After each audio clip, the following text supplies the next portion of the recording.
사무엘 상하서 말씀으로 나누는 새날을 여는 새벽 말씀 나눔입니다. 말씀을 전하는 저는 대전평화교회 강민 목사입니다.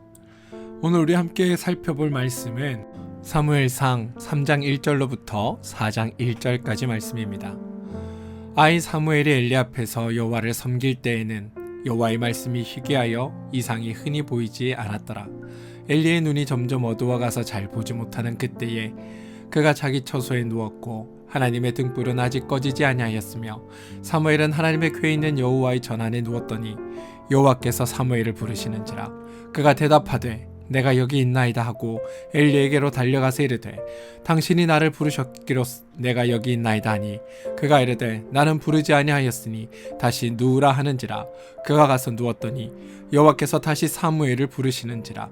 사무엘이 일어나 엘리에게로 가서 이르되 당신이 나를 부르셨기로 내가 여기 있나이다 하니 그가 대답하되 내 아들아 내가 부르지 아니하였으니 다시 누우라 하니라. 사무엘이 아직 여호와를 알지 못하고 여호와의 말씀도 아직 그에게 나타나지 아니한 때라. 여호와께서 세 번째 사무엘을 부르시는지라.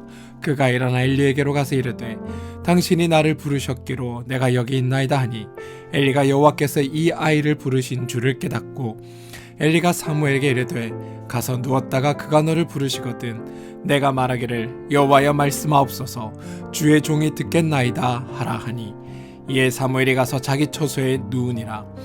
여호와께서 임하여 서서 전과 같이 사무엘아 사무엘아 부르시는지라. 사무엘이 이르되 말씀하옵소서 주의 종이 듣겠나이다 하니 여호와께서 사무엘에게 이르시되 보라 내가 이스라엘 중에 한 일을 행하리니 그것을 듣는 자마다 두 귀가 울리리라.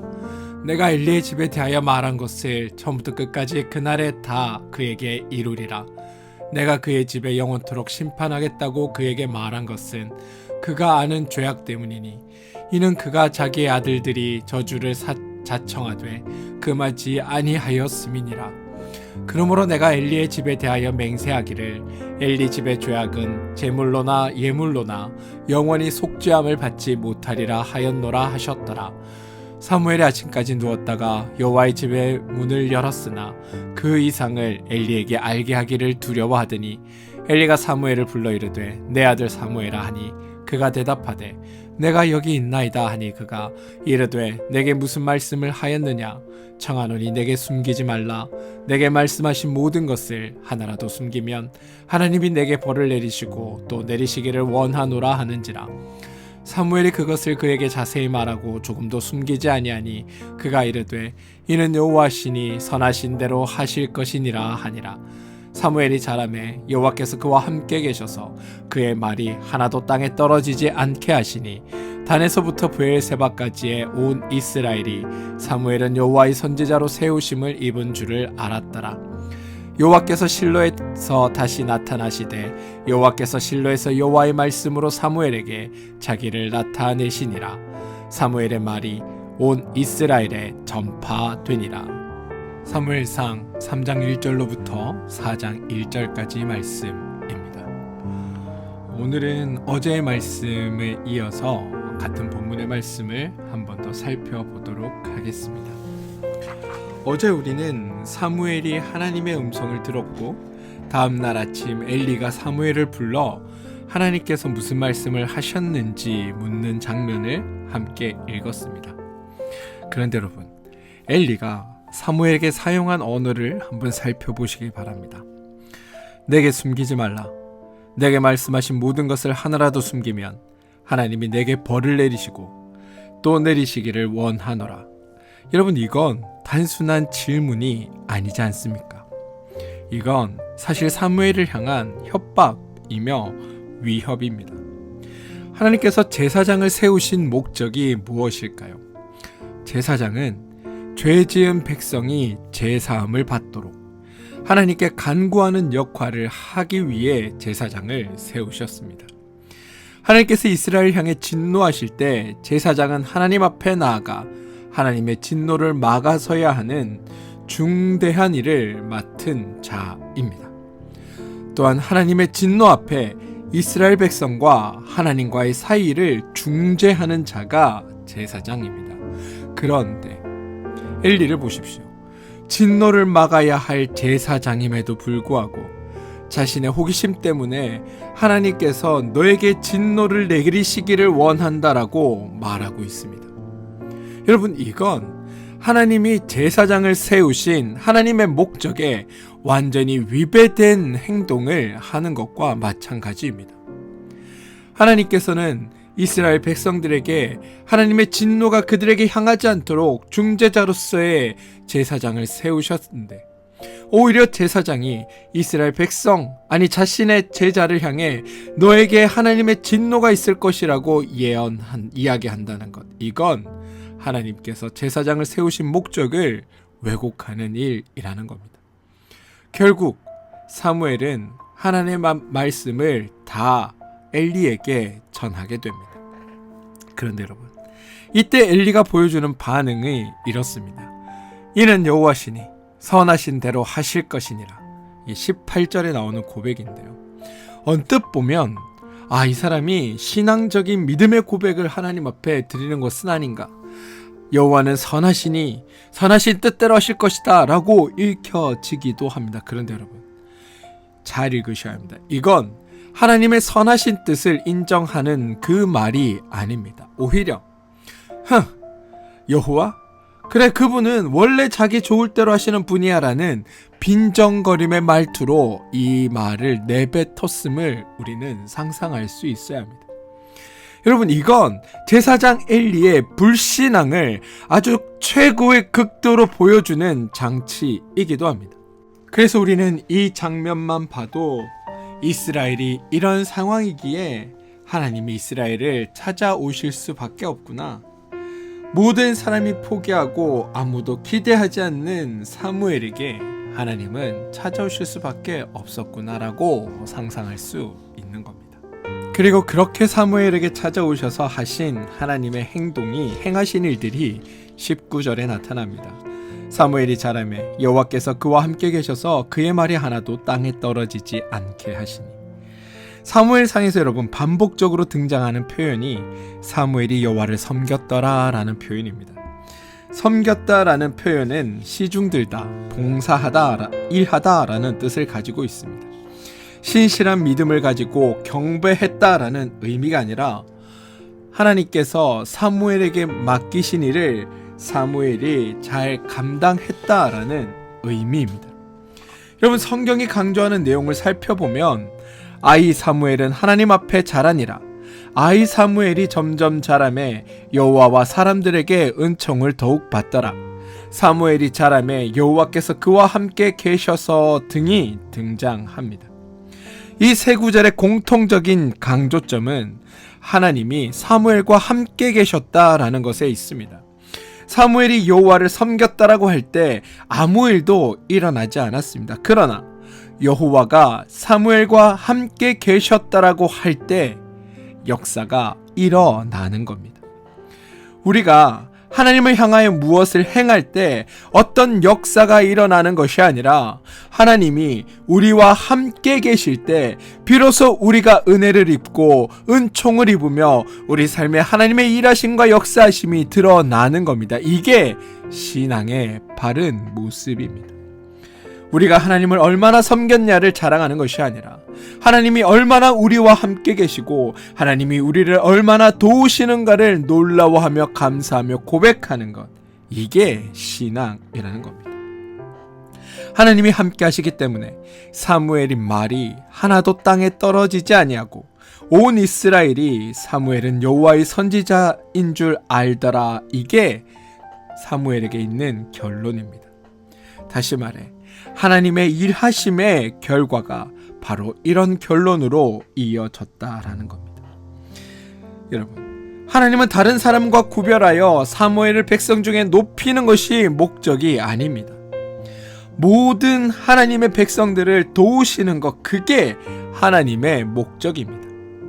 하나님의 백성이 평안하게 살려면 하나님의 원리대로, 하나님의 뜻대로, 하나님의 방법대로, 하나님의 마음대로 살아야 합니다. 그런데 아무도 하나님의 원리대로 살지 않았습니다.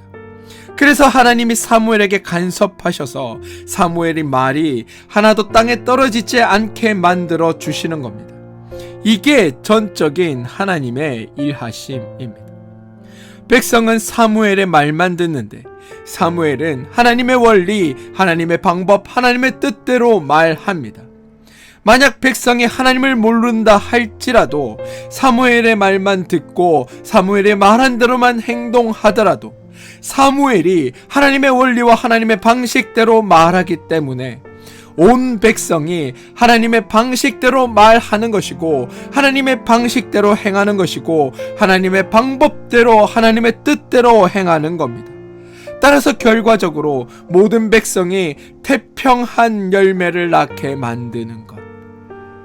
하나님의 뜻과 하나님의 말이 아니라 사무엘의 말만 들었음에도 불구하고 그들의 가정에 평화가 깃들고 그들의 일터에 하나님의 복이 넘치고 그들이 하는 모든 일에 하나님의 은혜와 은총이 넘치는 것을 경험하게 되는 것. 이게 바로 하나님의 지혜의 오묘함이기도 합니다. 여러분, 저는 이런 복이 여러분에도 있게 되길 소망합니다. 때로 우리가 직접 하나님께 어떤 음성을 듣고 하나님의 말씀과 하나님의 뜻 안에서 하나님의 방식을 발견하여 살아갈 수도 있습니다. 그런데 그런 것들이 훈련되고 연습되지 않고 그런 것들이 우리 안에서 익숙하지 않다면 그렇게 살아가는 사람들의 말과 그렇게 살아가는 이들의 가르침에 귀 기울이는 것도 하나님의 지혜를 얻는 방법입니다. 목회자인 저나 혹 여러분 주변에 하나님의 뜻과 하나님의 말씀과 하나님 방식대로 삶을 살아가며 여러분에게 조언해 줄 분들이 계시다면 여러분의 삶의 문제들과 어려움들 앞에 그런 분들의 가르침과 말씀에 따라 순종함으로 하나님께서 뜻하시고 이루시는 일들을 여러분의 삶에서 누리며 경험하는 복된 경험들이 여러분의 삶에도 고스란히 나타나게 되길 소망합니다. 아무튼 그렇게 하나님을 따르는 자들에게는 하나님이 주시는 평안과 은혜의 복이 그들 가운데 있습니다. 그런데 사무엘은 어땠을까? 사무엘도 하나님의 부름을 받아 큰 복을 누렸을까요? 사무엘이 백성 위에 높아져 온 백성을 다스리는 권한을 축복으로 받은 적은 없습니다. 사무엘이 다른 이스라엘 백성과 구별된 특권을 하나님께로부터 받은 것도 없습니다. 심지어 사무엘의 자손들은 백성의 신망을 얻지 못합니다. 후일에 사무엘은 사울을 두려워하며 상당 기간 숨어 지내는 그런 신세로 전락하기도 합니다. 여러분, 성경이 우리가 기대하는 방식으로 사무엘이 복을 받았다라는 건 어디에도 등장하지 않는다라는 겁니다. 그럼 사무엘은 아무런 복도 받지 못한 것인가? 그는 하나님께 이용만 당하고 버려진 것인가? 그런 게 아닙니다. 사무엘이 여호와께 받은 복은 아무도 하나님을 모르던 그 시대에 하나님이 사무엘을 찾아오셔서 사무엘에게 하나님을 알려주시고 사무엘로 하여금 하나님을 알게 하셨다라는 겁니다. 그게 사무엘이 받은 복입니다. 하나님을 안다는 것은 하나님의 마음, 하나님의 심정, 하나님의 성품을 가지고 있다는 것이고 하나님의 심정과 마음과 성품은 평안과 희락과 환희와 절제와 온유와 양선과 충성과 오래 참음과 인내라는 것을 우리는 이제 말씀을 통해 알게 됩니다. 하나님의 성품을 가지고 사니 날마다 그의 마음이 자유롭고 평안하고 행복합니다. 우리가 생각하는 하나님의 복을 받은 사람의 어떤 정형적인 모습을 사무엘은 가지고 있지 않는 듯해 보이지만 사무엘이 하나님을 알고 그의 일생 동안 그는 마음의 즐거움과 기쁨과 자유로움과 평안함을 누렸을 거라는 것. 이게 성경이 우리에게 알려주는 사무엘이 받은 복이라는 겁니다. 여러분, 하나님을 아는 것이 하나님의 사람이 되어 하나님을 알고 하나님과 교통하는 것이 우리가 받을 수 있는 가장 큰 복이며 사무엘은 그 축복을 받았음을 저는 여러분들이 기억해 주시길 소망합니다. 사무엘장 3장의 말씀을 이제 마치겠습니다. 보시면 여러분, 사무엘상 3장은 모든 내용이 이스라엘을 도우시는, 죄인들을 도우시는, 우리를 도우시는 하나님의 은혜에 대한 선언임을 우리가 볼 수 있습니다.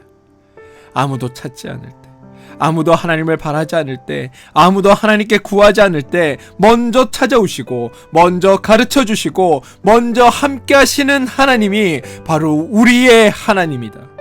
이게 사무엘상 3장의 가르침입니다. 하나님은 우리를 절대로 포기하지 않으십니다. 하나님이 찾아오시고 하나님이 만드시고 하나님이 가르치시고 어떤 모양으로도 우리를 도우시는 분이 바로 우리의 하나님입니다. 성경은 여러분, 한 개인의 이야기만을 다루고 있는 것처럼 보이지만 그게 아닙니다.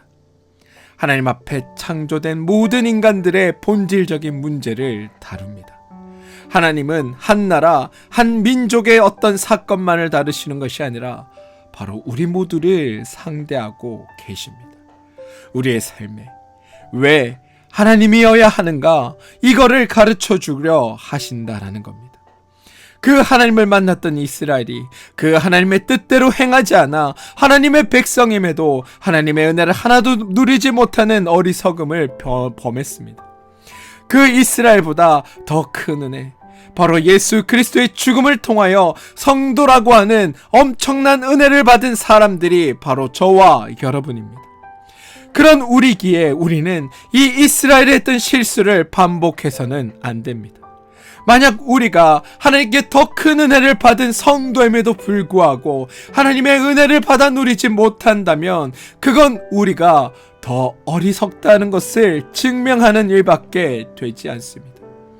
저는 여러분들이 하나님께서 우리에게 베풀어 주신 그 놀라운 일들을 경험하고 체험하고 그것으로 말미암아 하나님을 나의 하나님이라 고백하는 일들이 더욱더 있게 되길 소망합니다.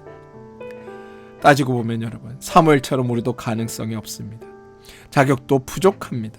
신뢰받지 못하는 존재일 수도 있습니다. 우리 주변의 환경도 좋지 않을 수 있고 우리를 가르쳐줄 신실한 사람이 없을 수도 있습니다. 그런데 여러분, 하나님은 그런 우리를 통해 하나님의 일을 이루어 가십니다.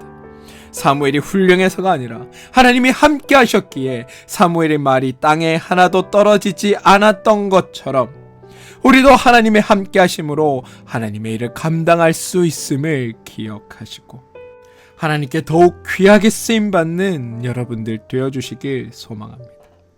사랑하는 분들, 복음의 핵심은 바로 여기에 있습니다. 우리가 하나님을 찾는 것이 아니라 하나님이 우리를 찾아오신다. 우리가 자격을 갖춰서 하나님께 나아가는 것이 아니라 하나님의 일방적인 은혜로 우리를 부르시고 세워주신다. 하나님이 우리를 찾아오시는 이유는 우리가 훌륭해서가 아니라 우리에게 하나님 말고는 아무런 대안이 없음에도 불구하고 우리가 하나님을 찾지 못하고 하나님을 모르기에 더욱 간절히 우리를 찾아오셔서 우리를 가르치고 세워주신다. 우리가 살기를 바라셔서, 우리가 더욱더 복되기를 바라셔서, 우리가 얼마나 귀중한 존재인지 우리 스스로 깨우치기를 바라시는 하나님의 그 마음이 우리를 찾아오신다. 저는 여러분들이 그 사실을 아시고 성도라는 큰 은혜 가운데 하나님의 원리, 하나님의 뜻을 이루며 사셔서 하나님께로부터 받은 그 복을 날마다 구현하며 누리며 사는 그런 복된 성도 되어 주시길 주님의 이름으로 축원드립니다. 함께 기도하겠습니다. 주님, 아무도 주를 찾지 않을 때 먼저 찾아오시고 아무도 주를 부르지 않을 때 먼저 부르시며 아무도 주를 구하지 않을 때 먼저 주시는 은혜의 하나님이 당신임을 감사드립니다. 오늘 말씀을 통해 깨닫게 하신 것처럼 우리가 주님을 섬기는 것보다 주님이 우리와 함께 하심이 더 큰 은혜임을 알게 하셨습니다. 그러니 주님, 우리의 행함이 아닌 주님의 함께 하심으로 살아가는 존재가 우리가 되게 하시고 사무엘이 받은 복, 다시 말해 하나님을 아는 복을 우리도 누리게 하여 주시옵소서. 세상의 것들로 만족하지 않고 오직 주님을 아는 것을 가장 큰 복으로 여기며 살아가게 하여 주시고 성도라는 큰 은혜를 받은 우리가 이스라엘의 그 실수를 반복하지 않고 주님의 원리대로 살아가며 날마다 주님의 복을 구현하며 누리는 삶이 되게 하여 주옵소서.